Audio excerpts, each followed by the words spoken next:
Hi everyone, welcome back to my channel. ஈஸியாக இடியப்பம் செய்கிறதுக்கு தேவையான முக்கியமான ஒரு சில டிப்ஸ் அண்ட் ட்ரிக்ஸ் இந்த வீடியோவில் ஷேர் பண்ணியிருக்கேன். ஸோ வீடியோவை ஸ்கிப் பண்ணாமல் பாருங்கள், ரொம்பவே யூஸ்ஃபுல்லாகவும் இன்ட்ரெஸ்டிங்காகவும் இருக்கும். வீடியோக்கு போகிறதுக்கு முன்னாடி சேனலை மறக்காமல் சப்ஸ்கிரைப் பண்ணிக்கோங்க. கூடவே இருக்கிற பெல் ஐக்கனையும் கிளிக் பண்ணுங்கள். அப்போ தான் நான் போடுற வீடியோஸ் உங்களுக்கு நோட்டிஃபிகேஷனாக வரும், நீங்களும் மிஸ் பண்ணாமல் பார்க்கலாம். எந்த கப்பில் இடியாப்ப மாவு எடுக்க போகிறோமோ அதே கப்பில் ஒரு அரை கப் அளவுக்கு தேங்காய் எடுத்து மிக்ஸி ஜாரில் போட்டு கொஞ்சமாக தண்ணி விட்டு நல்லா அரைச்சி திக்கான தேங்காய் பால் எடுத்துக்கலாம். இடியாப்பத்துக்கு நீங்கள் தேங்காய் பால் தான் வச்சு சர்வ் பண்ண போகிறீங்க அப்படின்னா எக்ஸ்ட்ராவாக கூட நீங்கள் தேங்காய் பால் எடுத்து வச்சுக்கோங்க. நான் சர்வ் பண்ணுறதுக்காக எடுக்கல, இடியாப்பம் செய்யறதுக்காக தான் இந்த தேங்காய் பால் எடுக்கிறேன். ஸோ நான் கொஞ்சமாக தேங்காய் பால் எடுத்து வச்சுருக்கிறேன். நல்லா திக்காக எடுத்துக்கோங்க. தலைப்பால் மட்டும் எடுத்து வச்சுக்கோங்க. ஹெவி பாட்டம் பேனாக பார்த்து எடுத்துக்கோங்க. ப்ரெஷர் குக்கராக சூஸ் பண்ணிக்கோங்க, ரொம்ப ஈஸியாக இருக்கும். இடியாப்ப மாவை நம்ம வேக வச்சு எடுக்க போகிறோம். ஸோ அடியில் ஒட்டாமல் பிடிக்காமல் இருக்கிறதுக்கு ரொம்ப வசதியாக இருக்கும். 2 கப் இடியாப்ப மாவு, 1 டீஸ்பூன் அளவுக்கு சுகர், ஒரு 1/2 டீஸ்பூன் அளவுக்கு சால்ட் ஆட் பண்ணிவிட்டு ஃபஸ்ட்டு மாவை நல்லா வறுத்து விட்டுக்கலாம். இடியாப்பம் மாவை வறுத்துட்டு செய்யும் போது இடியாப்பம் நல்லா சாஃப்டாக இருக்கும். இடியாப்பம் பிழியும் போது அதுவாக உதிர்ந்து விழும் பார்த்தீங்களா, அந்த மாதிரி இல்லாமல் நம்ம உதிர்த்து விட்டால் தான் அது உதிர்ந்து விழும். ஸோ அந்த மாதிரி இருக்கிறதுக்கு இடியாப்பம் மாவை லைட்டாக வறுத்துட்டு செஞ்சுக்கோங்க. இப்போ எடுத்து வச்சிருக்கிற தேங்காய் பாலை இது கூட சேர்த்துக்கலாம். நான் நல்ல திக்கான தலைப்பால் மட்டும்தான் எடுத்து வச்சுருந்தேன். கரெக்டாக 1 கப் அளவுக்கு எடுத்து வச்சுருந்தேன். அந்த பாலை இது கூட சேர்த்துக்கலாம். 2 கப் இடியாப்ப மாவுக்கு நம்ம 3 கப் அளவுக்கு தண்ணி சேர்க்கணும். அதில் 1 கப் அளவுக்கு தேங்காய் பாலும் 2 கப் அளவுக்கு தண்ணியும் சேர்க்க போகிறோம். உங்களுக்கு தேவைப்பட்டுச்சு அப்படின்னா நீங்கள் 2 கப் தேங்காய் பால் 1 கப் தண்ணி சேர்த்துக்கலாம்.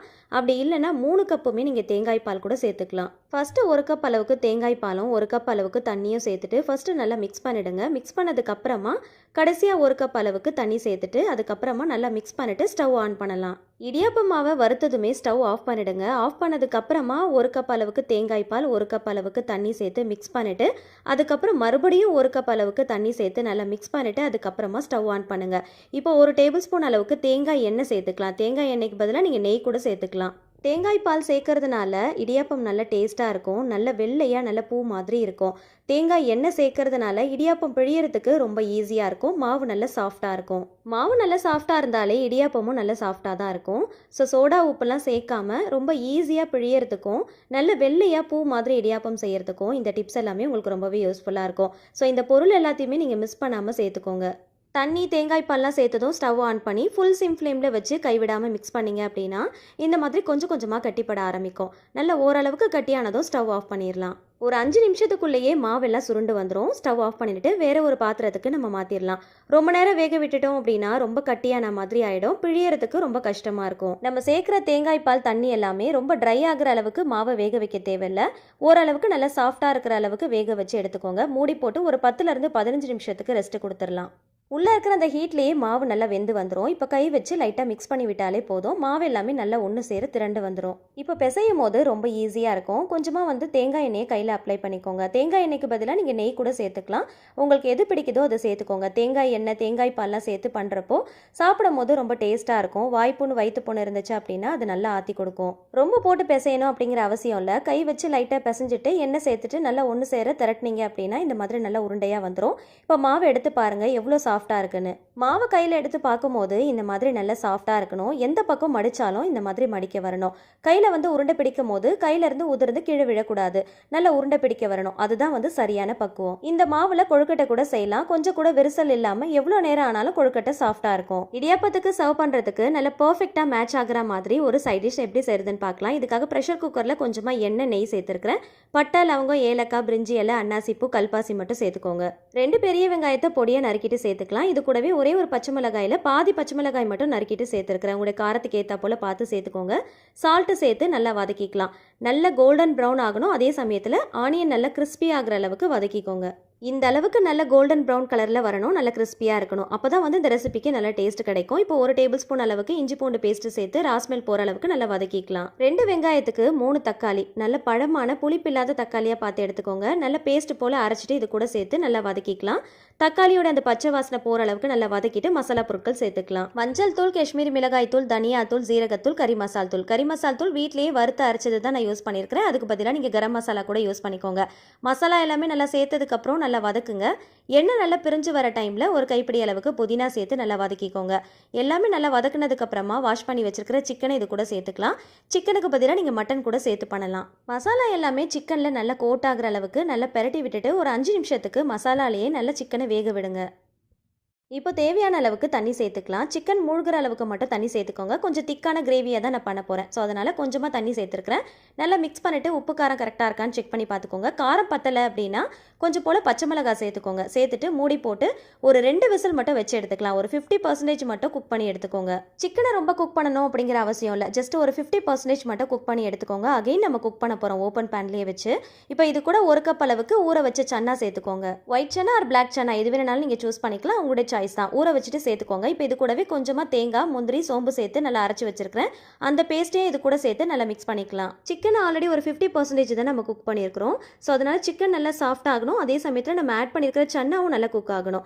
ஸோ அது வரைக்கும் நல்லா குக் பண்ணிட்டு கிரேவி வந்து நல்ல திக்கான கன்சிஸ்டன்சி வந்ததும் ஸ்டவ் ஆஃப் பண்ணிட்டு கடைசியாக கொஞ்சமாக கருவேப்பிலை, கொத்தமல்லி இலைகள் சேர்த்து நல்லா மிக்ஸ் பண்ணிட்டு சர்வ் பண்ணி பாருங்க. டேஸ்ட் ரொம்ப சூப்பராக இருக்கும். இந்த சிக்கன் சன்னா கறியை நீங்கள் இடியாப்பத்து கூட சேர்த்து சர்வ் பண்ணி பாருங்க. டேஸ்ட் ரொம்ப சூப்பராக இருக்கும். நார்மலாக சர்வ் பண்ணுற கிரேவியை விட இது ரொம்ப பர்ஃபெக்டான மேட்சாக இருக்கும். இட்லி, தோசை, சப்பாத்தி, பூரி, ஆப்பம்னு எல்லாத்துக்குமே ரொம்ப பர்ஃபெக்டாக இருக்குங்க. கண்டிப்பாக ட்ரை பண்ணி பாருங்க.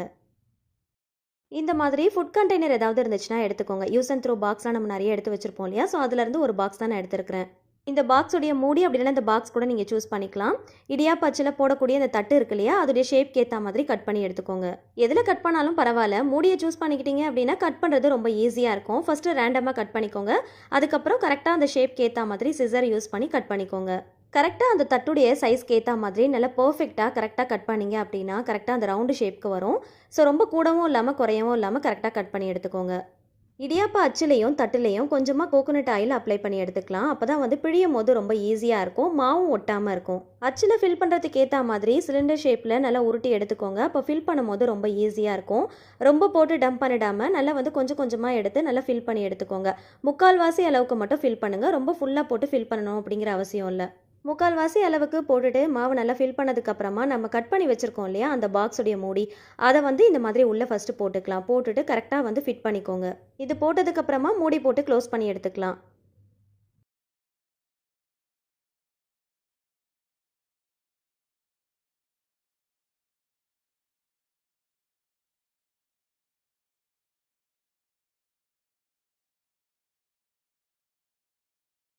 இடியாப்ப தட்டில் நான் பிழிய போகிறேன். இந்த மாதிரி இடியாப்ப தட்டு இல்லை அப்படின்னா இட்லி பிளேட் கூட நீங்கள் யூஸ் பண்ணிக்கலாம். பிழியறதுக்கு முன்னாடி லைட்டாக கோகோனட் ஆயில் அப்ளை பண்ணிக்கோங்க. அப்போ தான் எடுக்கும் போது அதில் ஒட்டாமல் ஈஸியாக எடுக்க வரும். மாவு நான் பிழியும் போதே நீங்கள் நோட் பண்ணுங்கள் எந்த அளவுக்கு சாஃப்டாக ரொம்ப ஈஸியாக பிழியிறேன்னு. லைட்டாக சுற்றினாலே போதுங்க. அப்படியே நல்லா வந்து ரொம்ப ஈஸியாக பிழிய வரும். அப்படியே தட்டில் வந்து சல்லுன்னு பிழிஞ்சு எடுத்துடலாம். நான் ரொம்பலாம் ஸ்ட்ரெயின் பண்ணவே இல்லைங்க. ரொம்ப லைட்டாக தான் ரொட்டேட் பண்ணுறேன். ரொம்ப ஈஸியாக பிழிய வருது பாருங்கள். அதே போல் எப்பயுமே இடியாப்பம் பிழியும் போது நம்ம கையால் உதிர்த்து விடுற மாதிரி இருக்கணும். அதுவாக உதிர்ந்து கீழே விழக்கூடாது. அப்படி விழுந்துச்சு அப்படின்னா நீங்கள் சரியாக பக்குவமாக பிசையலை அப்படின்னு அர்த்தம். இதே போல் எல்லா மாவையும் பிழிஞ்சு எடுத்துக்கலாம். உங்களுக்கு சிங்கிள் லேயர் வேணும் அப்படின்னா அதுக்கேற்றா போல் பிழிஞ்சுக்கோங்க. டபுள் லேயர் வேணும் அப்படின்னா அதுக்கேற்றா போல் டபுள் லேயரில் கூட பிழிஞ்சு எடுத்துக்கலாம்.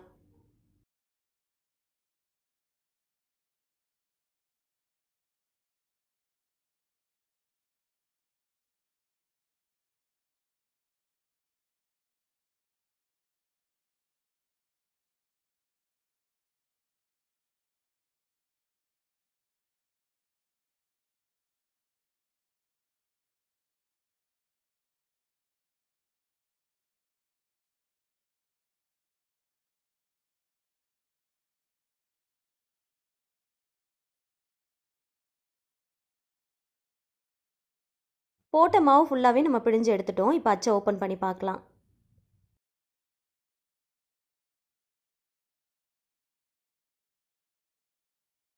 ஃபுட் கண்டெய்னரை நம்ம கட் பண்ணி உள்ளே வந்து மூடி மாதிரி நம்ம போட்டோம் இல்லையா? ஸோ அது எதுக்காகன்னு பார்த்தீங்கன்னா இந்த மாதிரி எப்பயுமே இடியாப்பம் பிழிஞ்சதுக்கப்புறம் இந்த அச்சை வெளியில் எடுத்து பார்க்கும்போது மாவு வந்து மேலாப்பில் நிற்கிற மாதிரி இருக்கும். ஸோ அந்த மாதிரி நிற்காமல் மாவு வேஸ்ட் பண்ணாமல் பிழியறதுக்கு இது ரொம்பவே ஹெல்ப் பண்ணும். அது மட்டும் இல்லைங்க, நல்லா வந்து மாவு வந்து ப்ரெஸ் பண்ணி கொண்டு போகும். ரொம்ப ஈஸியாக கஷ்டப்படாமல் பிழிஞ்சு எடுத்துடலாம்.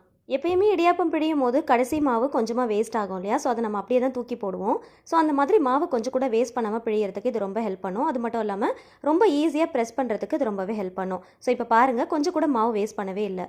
கொஞ்சம் கூட மாவு வேஸ்ட் பண்ணாமல் பிழிஞ்சு எடுத்துருக்குறோம்.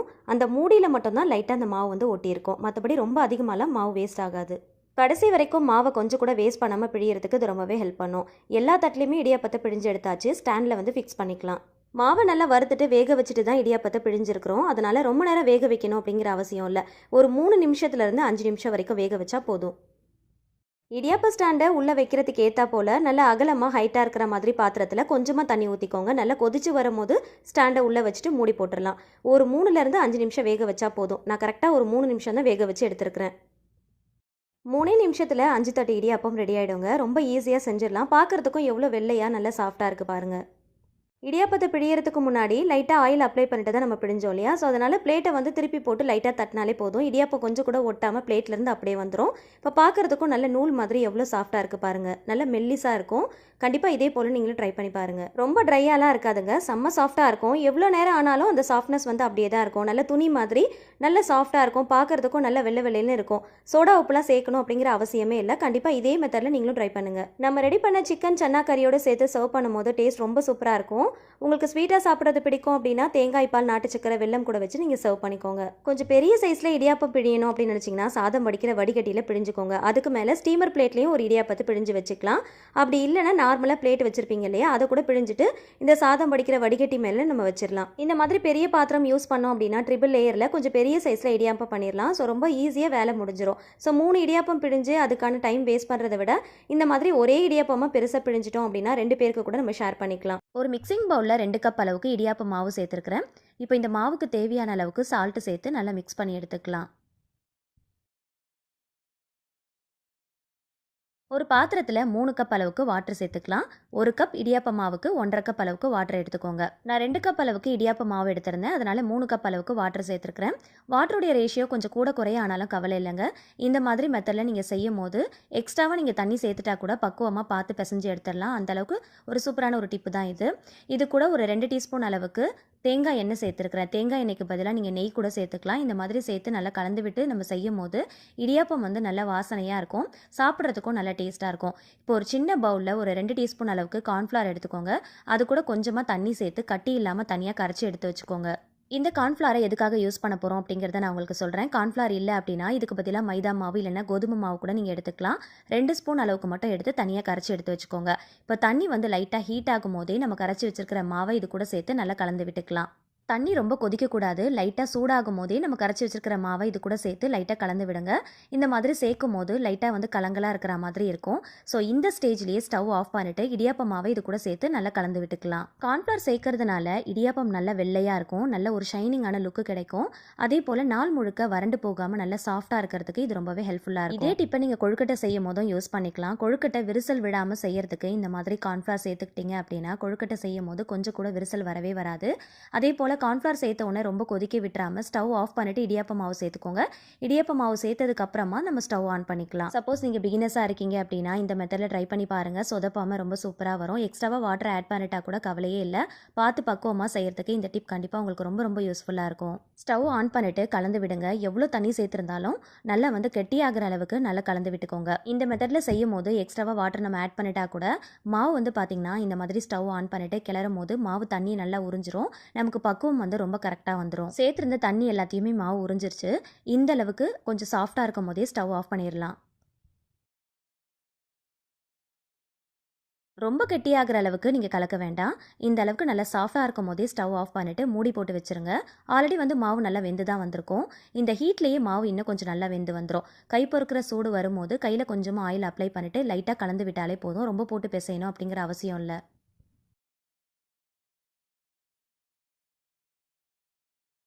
இந்த பவுலில் இருக்கிற எல்லா மாவையும் ஒன்றா சேர்த்து லைட்டாக வந்து மிக்ஸ் பண்ணி விட்டுட்டு எடுத்துக்கோங்க. கொஞ்சம் சாஃப்டாக தான் நம்ம பிசைஞ்சு எடுத்துருக்கோம் இல்லையா? ஸோ அதனால் கொஞ்சமாக கையில் ஆயில் அப்ளை பண்ணிவிட்டு மிக்ஸ் பண்ணிங்க அப்படின்னா கையில் ஒட்டாமல் வரும். இப்போ எடுத்து பார்க்கும்போது எவ்வளோ சாஃப்டாக இருக்குன்னு பாருங்கள். ஸோ இந்த மாதிரி நல்லா உருட்டை வரணும். இந்த மாதிரி பக்குவமாக நீங்கள் பார்த்து மிக்ஸ் பண்ணி எடுத்துக்கோங்க. இந்த மாதிரி சாஃப்டாக இருந்தாலே நமக்கு மாவு வந்து பிழியறதுக்கு ரொம்ப ஈஸியாக இருக்கும். இப்போது இடியாப்பம் பிழியறதுக்கு இந்த மாதிரி அலுமினியம் ஃபாயில் பாக்ஸ் தான் நான் எடுத்துருக்கிறேன். கொஞ்சம் திக்காக இருக்கிற மாதிரி பாக்ஸாக பார்த்து எடுத்துக்கோங்க. இந்த ஃபாயில் பாக்ஸுக்குள்ளே இடியாப்ப அச்சை வச்சுட்டு அதில் ரவுண்டு ஷேப்புக்கு ஏற்ற மாதிரி ஒரு பென்னோ பென்சிலோ யூஸ் பண்ணிவிட்டு அந்த கார்னரை மட்டும் லைட்டாக வந்து ரவுண்ட் பண்ணி எடுத்துக்கலாம்.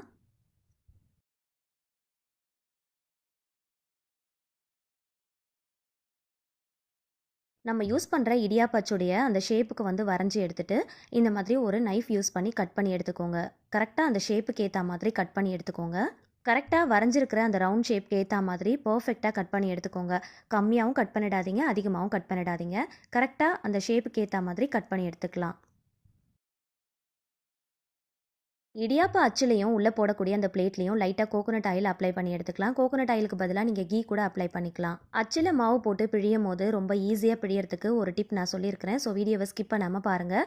தேவையான அளவுக்கு மாவு எடுத்து நல்லா உருட்டிட்டு உள்ளே போட்டு நல்லா ஃபில் பண்ணி எடுத்துக்கோங்க. எப்பயுமே இடியாப்ப அச்சில் மாவு போட்டு ஃபில் பண்ணும்போது ஃபுல்லாக போட்டு ஃபில் பண்ணக்கூடாது. முக்கால்வாசி அளவுக்கு மட்டும் போட்டால் தான் நமக்கு பிழியறதுக்கு ரொம்ப ஈஸியாக இருக்கும். இப்போ மேலே போடக்கூடிய அந்த அச்சிலையும் லைட்டாக வந்து ஆயில் அப்ளை பண்ணி எடுத்துக்கலாம். எப்பயுமே நம்ம இடியாப்பத்தை பிழிகிறோம் அப்படின்னா பிழிஞ்சதுக்கப்புறம் ஓப்பன் பண்ணி பார்க்கும்போது கடைசியாக கொஞ்சம் மாவு வந்து பார்த்திங்கன்னா இந்த மேலே வந்து இந்த அளவுக்கு கோபுரம் மாதிரி அப்படியே வந்து நிற்கும். அந்த மாவை எடுத்துகிட்டு அகைன் நம்ம ஃபில் பண்ணுற மாதிரி இருக்கும். எப்பயுமே இடியாப்பம் செய்யும் போதெல்லாம் கடைசியாக பார்த்திங்கன்னா அந்த அச்சில் அடிப்பகுதியில் கொஞ்சம் மாவு வந்து மேலாப்பில் வந்து எழுந்து நிற்கிற மாதிரி தான் இருக்கும்.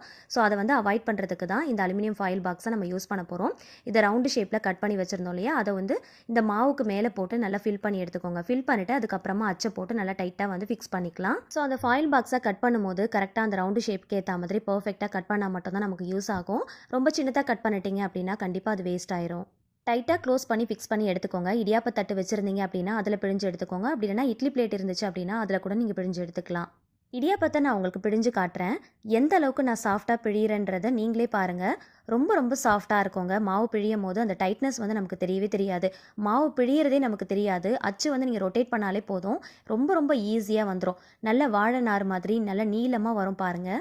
எப்பயுமே இடியாப்பத்துக்கு மாவு பிழியும் போது தன்னால் உதிர்ந்து விடக்கூடாது. அந்த மாதிரி விழுந்துச்சு அப்படின்னா இடியாப்பம் வந்து சரியாக வராது.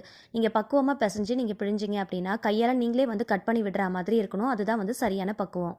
இந்த மாதிரி ரொட்டேட் பண்ணுறது இல்லை, நீங்கள் மர அச்சு தான் யூஸ் பண்ணி பண்ணுறீங்க அப்படின்னா கண்டிப்பாக இந்த டிப் எல்லாமே உங்களுக்கு ரொம்ப ரொம்ப யூஸ்ஃபுல்லாக இருக்கும். மர அச்சு யூஸ் பண்ணும்போது ரொம்ப கஷ்டப்பட்டு டைட்டாக பிழிகிறீங்க அப்படின்னா இந்த டிப்பெல்லாம் ஃபாலோ பண்ணி நீங்கள் செஞ்சு பாருங்கள். பிழியறதே தெரியாது, ரொம்ப சாஃப்டாக பிழிஞ்சு எடுத்துடலாம். வயசானவங்களாக இருக்கீங்க அப்படின்னா கஷ்டப்பட்டு இடியாப்பத்தை பிழியாமல் ரொம்ப ஈஸியாக பிழியறதுக்கு இந்த டிப்லாம் கண்டிப்பாக உங்களுக்கு ரொம்பவே யூஸ்ஃபுல்லாக இருக்கும்.